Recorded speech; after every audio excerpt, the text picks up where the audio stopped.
I want to tell you about one of the most shocking corporate frauds in American history. This is the story of WorldCom, a telecommunications giant that went from Wall Street darling to criminal enterprise, leaving investors devastated and employees jobless in the process. In the late 1990s, WorldCom seemed unstoppable. The company had grown from a small long-distance telephone provider in Mississippi to the second largest long-distance telecommunications company in the United States. Under the leadership of CEO Bernard Ebbers, a former milkman and motel owner turned corporate titan, WorldCom had executed an aggressive acquisition strategy that saw it purchase dozens of companies. The crown jewel was the 1998 acquisition of MCI Communications for $37 billion, creating what many believed would be the telecommunications powerhouse of the future. Ebbers was seen as a visionary. He promised investors incredible growth, and for years he delivered. WorldCom's stock price soared throughout the late 90s, making millionaires out of early investors and employees. The company became a symbol of the new economy, proof that American entrepreneurship could create something massive in just a few short years. Wall Street loved WorldCom, and Ebbers basked in the attention, living a lavish lifestyle complete with ranches, timber companies, and a yacht-building business. But behind the impressive facade, something was very wrong. The trouble started when the dot-com bubble burst in 2000. Suddenly, the telecommunications industry faced a crisis. Companies that had spent billions building fiber optic networks found themselves with massive overcapacity.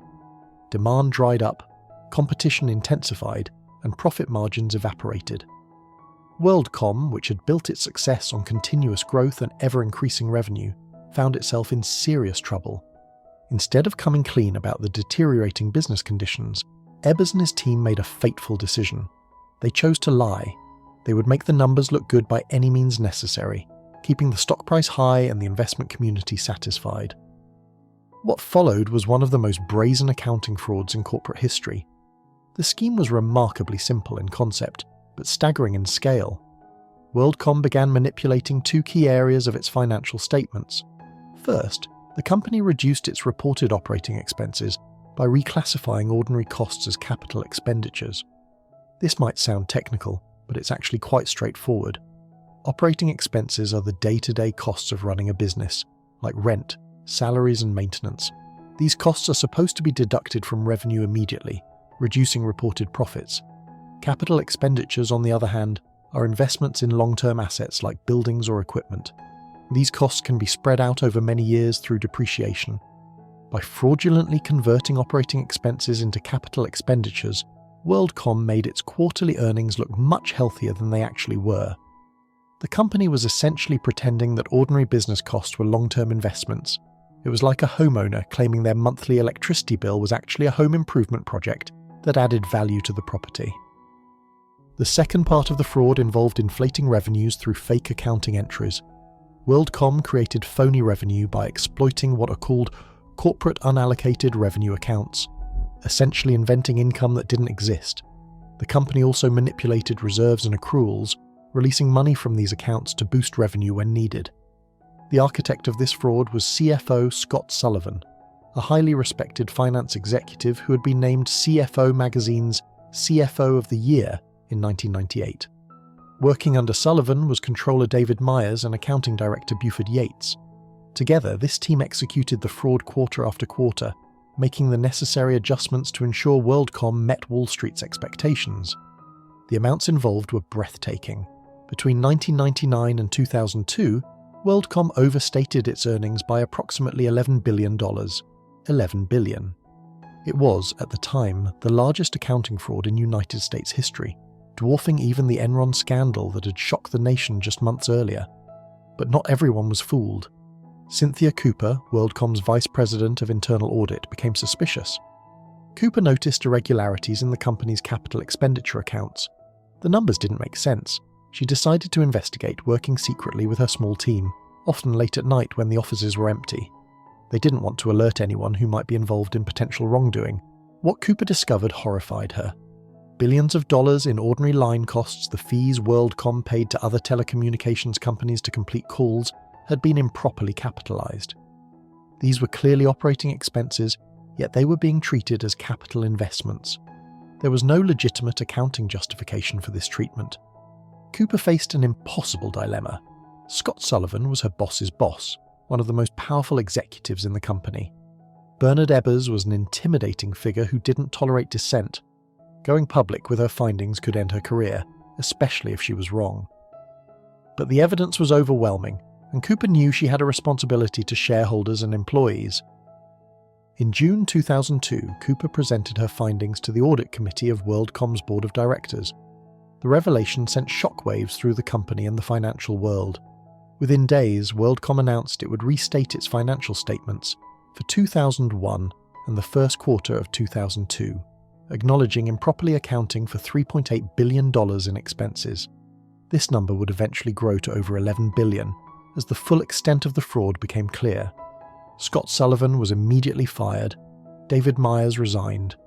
Bernard Ebbers, who had already been forced out as CEO in April 2002 as the company's financial situation deteriorated, claimed he knew nothing about the fraud. He maintained that he wasn't a numbers guy, that he relied on his CFO to handle the accounting details. The fallout was catastrophic. WorldCom's stock, which had traded above $60 per share at its peak, became worthless.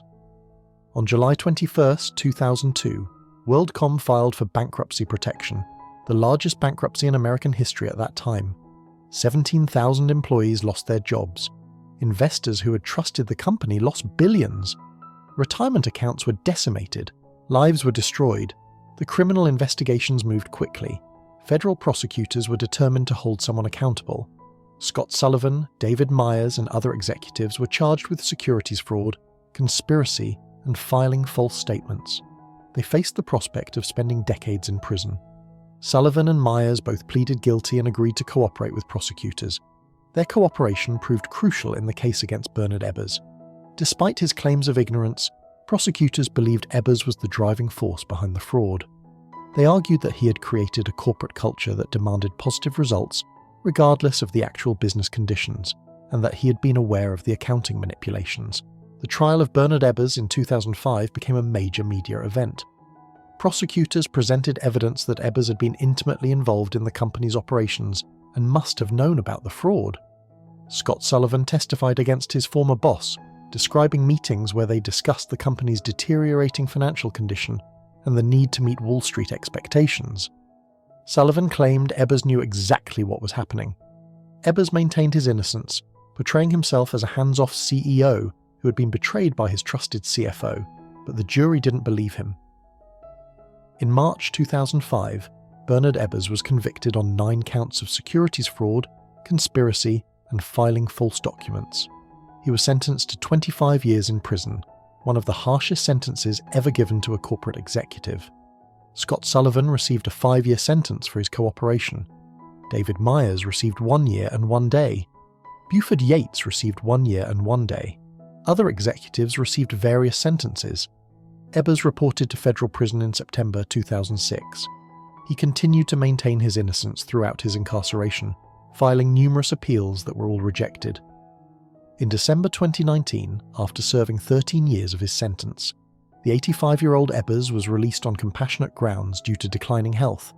He died just 2 months later in February 2020. The WorldCom scandal had profound implications beyond the individuals involved. It came on the heels of Enron's collapse and contributed to a crisis of confidence in corporate America. Investors questioned whether they could trust any financial statements.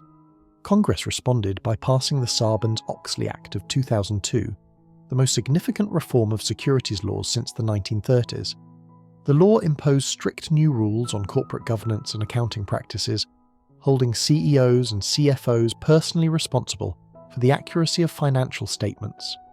Cynthia Cooper became a hero, named one of Time magazine's Persons of the Year in 2002 alongside 2 other whistleblowers. Her courage in exposing the fraud demonstrated the critical importance of internal controls and the willingness of individuals to speak up when they witness wrongdoing. The WorldCom story serves as a cautionary tale about the dangers of unchecked ambition, the pressure to meet Wall Street expectations, and the catastrophic consequences when executives choose fraud over honesty. It reminds us that no company is too big to fail, and no executive too powerful to face justice. Most importantly, it shows that sometimes the most important thing a person can do is tell the truth, even when that truth is inconvenient, dangerous, or career-threatening. WorldCom's collapse left scars that took years to heal, but from those ashes came important reforms that help protect investors today.